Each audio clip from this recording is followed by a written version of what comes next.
All right, about to step into the second room of abduction. So, got my light. Some players, they like to take all the things they found.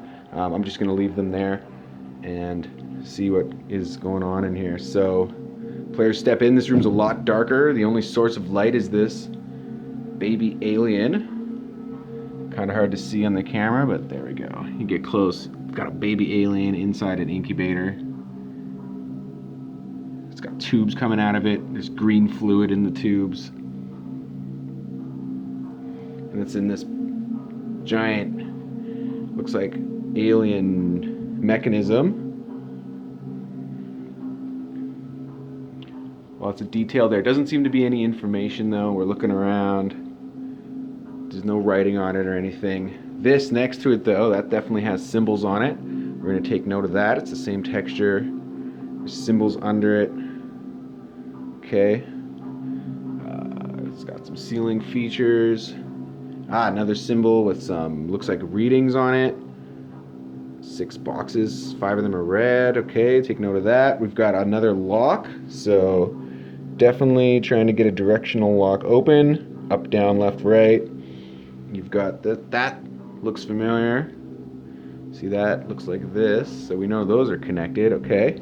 And this one has 4 directions on it. Interesting. Now we've got this is interesting here. You've got, looks like some kind of screen. It's got colors on it. 4 different colors. And then there's a big display in that same alien texture. I think that's the viewport into the warp engine, clearly. Everybody will recognize that as a warp engine. And then just got your run-of-the-mill emergency exit. And this, another thing here, looks like that might open up. Looks like a weird alien box in the wall. Got another one of those symbols with readouts. And this looks like a Tetris piece. So players will notice Tetris pieces hidden around. So this is definitely a related puzzle. The players are going to collect all these, bring them over here. So I've got a pile of them now. And this board, looks like those pieces could fit in there. So someone's going to start playing around with that. Also, they're going to notice that the different colors show up on this screen. And if they're really inquisitive, when they push the screen, they're going to realize that it actually changes the color of the bars.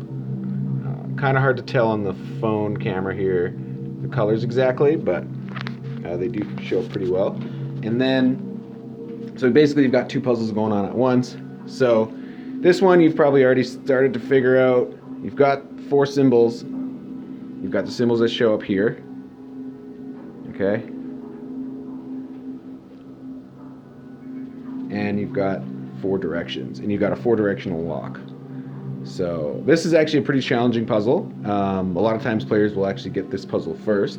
But I'm going to explain this one first. So we're trying to get the 4 directions in there. One thing about directional locks is you never even know how many directions you need to put in them. That makes them difficult. So I'm going to assume I see these 4 directions and these 4 symbols, that these symbols are associated with each direction. So this symbol must be up because it's on the same position as the up.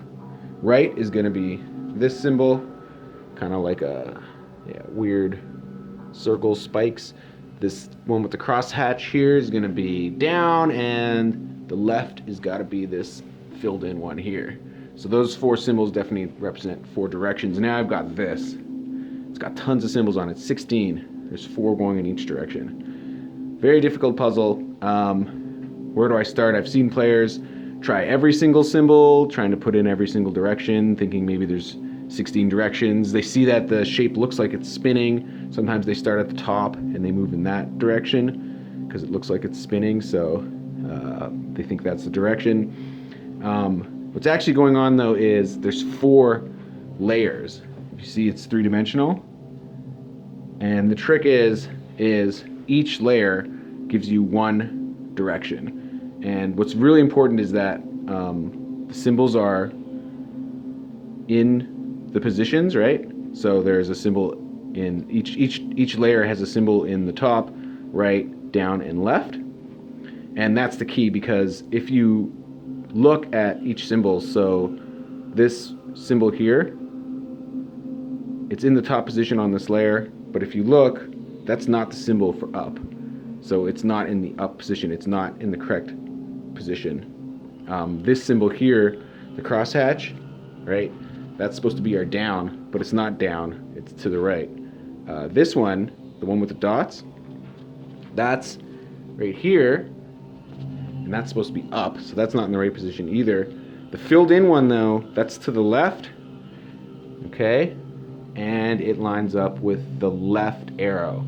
So pretty difficult puzzle, but that layer, because the left symbol for left was in the left position, that first layer tells us that the first direction is left. So your first direction is left, then you do the next layer, and you're going to figure out that the up is in the up position. See that? The one with the dots. So it's left, up.